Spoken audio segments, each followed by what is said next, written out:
नमस्कार किसान भाइयों, आप सब कैसे हैं। सीजी नॉलेज गेन के इस चैनल में आप सभी का स्वागत है। आज के इस वीडियो का प्रमुख मुद्दा है गरीब किसान भाइयों की आर्थिक स्थिति को बढ़ाने हेतु प्रधानमंत्री स्वनिधि योजना से संबंधित। इस योजना के अंतर्गत गरीब परिवारों को आर्थिक सहायता के रूप में कुल 50,000 रूपए प्रदान की जाती है। अतः वे किसान भाई जो भूमिहीन किसान से संबंधित है तथा दूसरी किस्त के इंतजार संबंधी जानकारी चाह रहे हैं, वे इस वीडियो को स्किप कर सकते हैं। लेकिन वे किसान भाई जो इस योजना का लाभ उठाना चाहते हैं, वे इस वीडियो पे जरूर बने रहें। कुछ मिनट में नई योजनाओं से आपको रूबरू कराना जिससे आप लाभ ले सकें, ये हमारे चैनल का उद्देश्य है। अब हम चलते हैं योजना की ओर। दोस्तों, हम आपको जानकारी देने वाले हैं प्रधानमंत्री स्वनिधि योजना के बारे में। पीएम स्वनिधि योजना की शुरुआत 1 जून 2020 को हुई थी। योजना की जानकारी हम स्टेप बाय स्टेप आपको देने वाले हैं ताकि योजना संबंधी डाउट किसी को ना रहे और वे जानकारी अच्छे से प्राप्त कर सकें। सबसे पहले हम देखने वाले हैं पीएम स्वनिधि योजना का उद्देश्य क्या है, योजना में कितनी राशि आपको मिलने वाली है, योजना का लाभ उठाने के लिए क्या क्या जरूरी दस्तावेज चाहिए, योजना में क्या खास है, योजना संबंधी धनराशि के लिए लोन कौन देता है, ऑनलाइन आवेदन कैसे करना है, योजना का लाभ उठाने के लिए कौन कौन पात्र होंगे और आपके सवाल जो आपने इससे पहले वाले वीडियो में किए थे। दोस्तों, योजना की अगर बात की जाए तो ये योजना संबंधित है सड़क पर छोटा मोटा काम धंधा करने वाले गरीब परिवारों को आर्थिक सहायता प्रदान करने से संबंधित। योजना का लाभ कम दर पर आपको राशि उपलब्ध कराना जिससे आप अपने आय का नया स्रोत बना सके और आपकी रोजी रोटी अच्छे से चल सके। इसके अलावा इसका और उद्देश्य है लोगों को डिजिटल पेमेंट करना सिखाना तथा बैंक से जोड़कर आत्मनिर्भर बनाना योजना के उद्देश्य रहे हैं। पीएम स्वनिधि योजना में आपको राशि कितने मिलने वाली है, आपको बता दें प्यारे दोस्तों, ये जो राशि है आपको लोन के रूप में मिलने वाली है।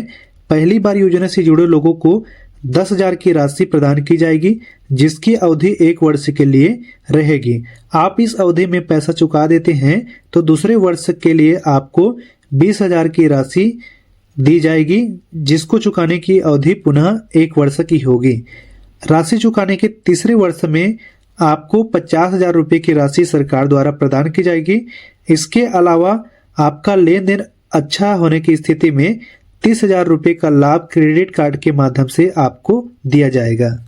इस प्रकार कुल राशि 50,000 और 30,000 रुपए आपको क्रेडिट कार्ड के माध्यम से मिलने वाली है। अतः कुल राशि की अगर बात की जाए तो इस योजना के अंतर्गत आपको 80,000 रुपये आपके आर्थिक सहायता के तौर पे मिलने वाली है।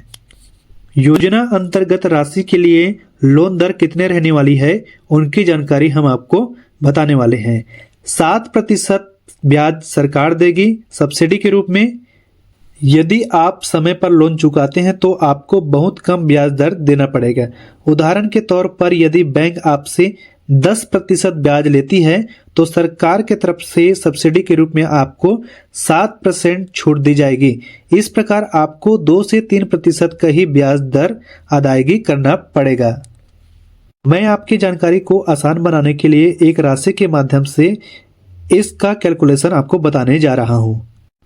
प्रथम वर्ष का ब्याज 10,000 की राशि को लेकर अगर चलें तो 1 साल का ब्याज यदि बिना छूट के हम बैंक से लेते हैं और उस बैंक ने यदि हमें राशि पर ब्याज दर 10% लगाया हो तो इस स्थिति में 1 वर्ष का ब्याज 1,000 रुपये हो रही है। सरकार द्वारा 7% छूट की स्थिति में 700 रुपये आपको सब्सिडी के रूप में मिलने वाली है। अर्थात 1,000 की राशि में 700 का अंतर देखा जाए तो सिर्फ आपको 300 रुपये ब्याज के तौर पे अदायगी करना पड़ेगा।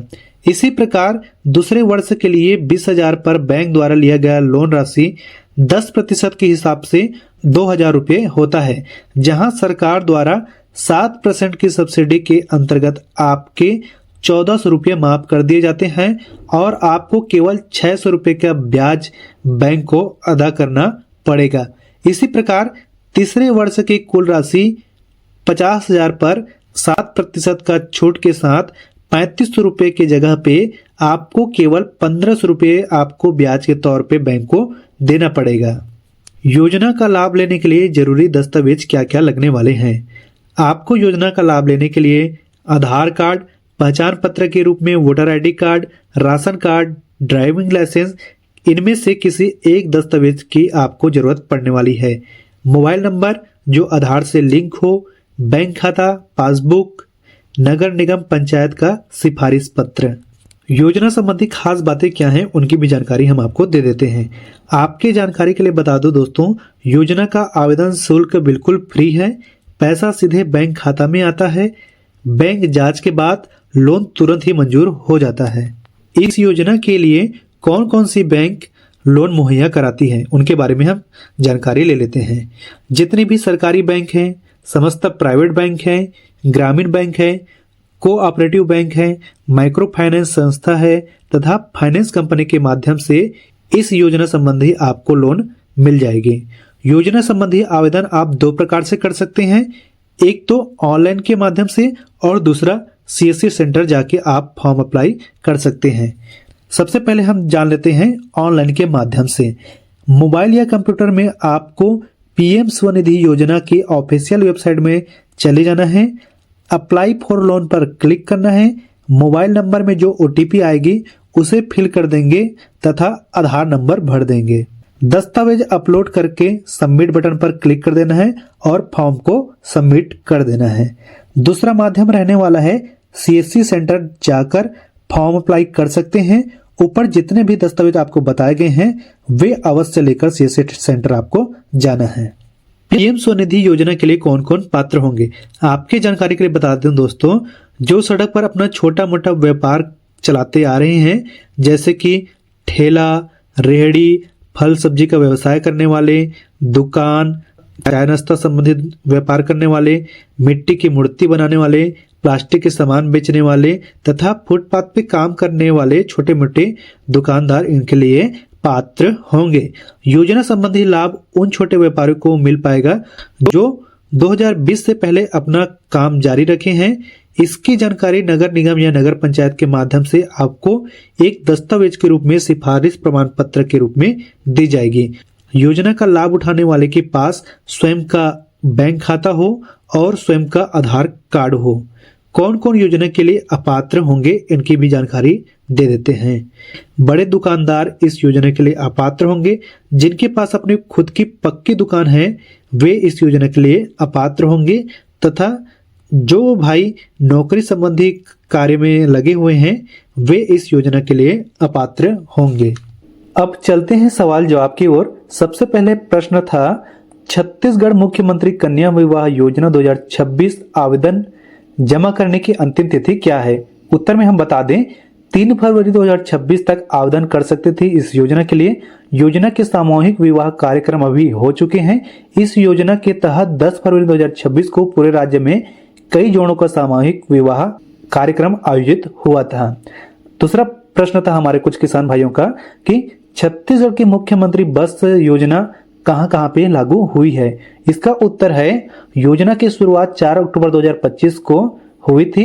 इसमें बस्तर और सरगुजा संभाग के 11 जिलों के लगभग 250 गांवों को पहली बार इस योजना से जोड़ा गया था।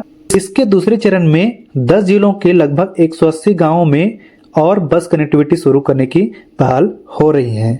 दोस्तों, आप इस योजना के संबंधी प्रतिक्रिया दें, नीचे कमेंट बॉक्स में कमेंट करें। वीडियो अच्छी लगी हो तो वीडियो को आप लाइक कर देंगे, सब्सक्राइब कर देंगे और शेयर करके कमेंट कर देंगे। धन्यवाद दोस्तों।